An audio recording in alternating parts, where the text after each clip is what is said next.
name is Ramona. I'm a Lebanese living in the States and I do science for a living, but I love to cook and cooking is my passion. And I love to have people over to cook for and have gatherings. And this whole video and this whole channel is the idea of my husband because he thinks that my food is really good. And I hope that you'll agree. So, shall we begin? So today we're gonna prepare a dish that's very close to my heart because it's our national dish and its name is Tabouli. It's actually really catching up in the US and many of my friends ask me how to prepare it. So I hope that I will bring you all the tips from back home of how to make it very authentic. This dish is actually amazing because it's whatever we eat when we're having big gatherings. It's the best summer dish and it's the dish that you have when it's winter but you kind of miss summer. So I hope that this dish will bring you the same happiness that it brings me. So it's fairly easy to prepare this dish and you just need a few ingredients that are readily available in stores. I usually use 2 packs of parsley, and for each pack of parsley I roughly need 3 medium Roma tomatoes. The harder the better because we don't want it to be too mushy. You need 1/4 cup of bulgur, finely ground. You can find that in Whole Foods or Sprouts. 1/3 cup of olive oil, 1 teaspoon of salt, and what's equivalent to 2 small lemons or 1 big lemon, and 1 small onion. So to start with, and the most important step that I think is what makes or breaks a tabouli, is the parsley and how you cut it. And I will be showing you how we do it back home because parsley can easily bruise, and when it bruises the whole flavor changes, and that's really the difference between a well done tabouli and not so well done tabouli. So shall we? So let's start with cutting the parsley. So the most important thing is that you need to first get rid of this and you need to hold it tight like this. This we don't need, so we just get rid of.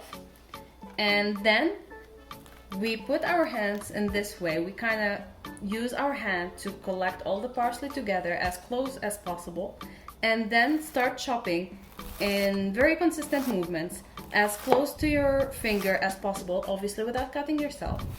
And you just keep on moving. What's important is that you do not cut more than once. So you do this movement and then you move on to the part afterwards.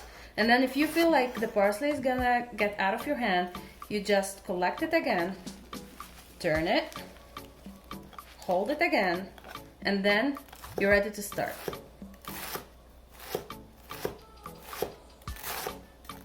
The thinner the parsley, the more delicious it will be, but this might take a bit of training. What's important is that you do not cut more than once. If you don't cut more than once, you should be good.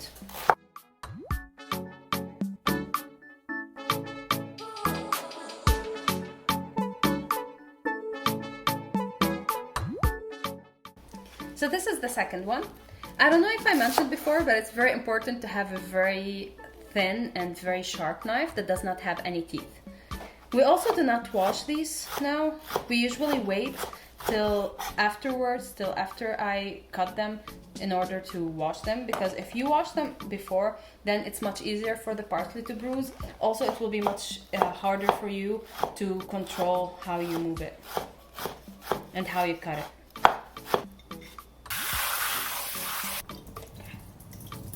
For the tomatoes, you need Roma tomatoes that are hard, because the harder it is, this means it has less liquid and it's easier to cut. I also use staggered knife because it allows me to cut through the tomato easier.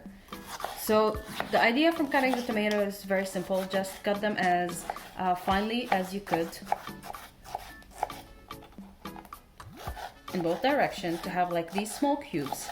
With tabouli, the idea is go as small as you could. So that's what we're doing right now.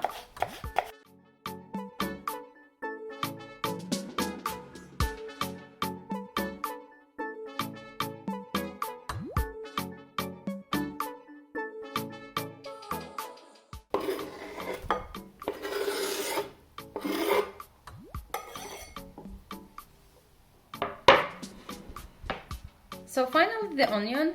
So for this kind of meal, you need a sweet onion. So yellow onions are the best. The problem is that yellow onions are usually big. So if you don't find a small yellow onion, feel free to do what I did, to go to go with a bigger one and cut it in half, or even do 1/3 of it. So cutting onion is like easy. You just basically cut it like that and then cut it vertically again.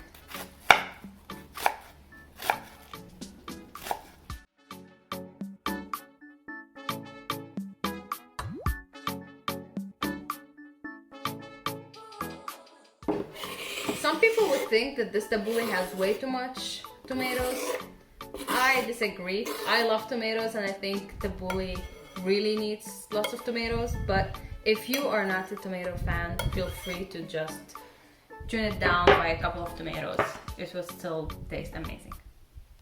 So now that we have all the ingredients finely chopped like we want them to be, we just need to add the rest of the ingredients. So we need to add the oil, the bulgur, the salt, and the lemon all together in the same bowl and simply mix. So let's do it. The order doesn't really matter, so I'm just gonna add everything together. The salt, the lemon, finally the bulgur. One note about the bulgur, most people or many people back home would like to put it in water so that it swells before they add it.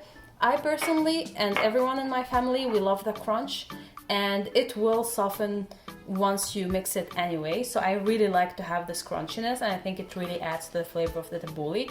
But if you don't like that, please feel free to put it in water 10 minutes before you actually add it. So look at that, you guys. Doesn't that look amazing? Let's give it a fast mix. Oh my god, all this juiciness and zestiness and freshness and colors. This looks so yum. I feel so hungry right now. And voila, this is our tabouli.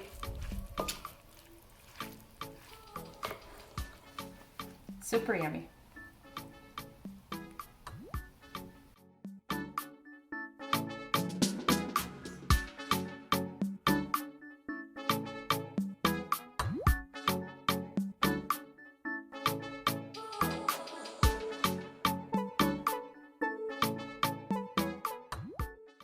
So this is the end of my first video. I hope you liked it as much as I did.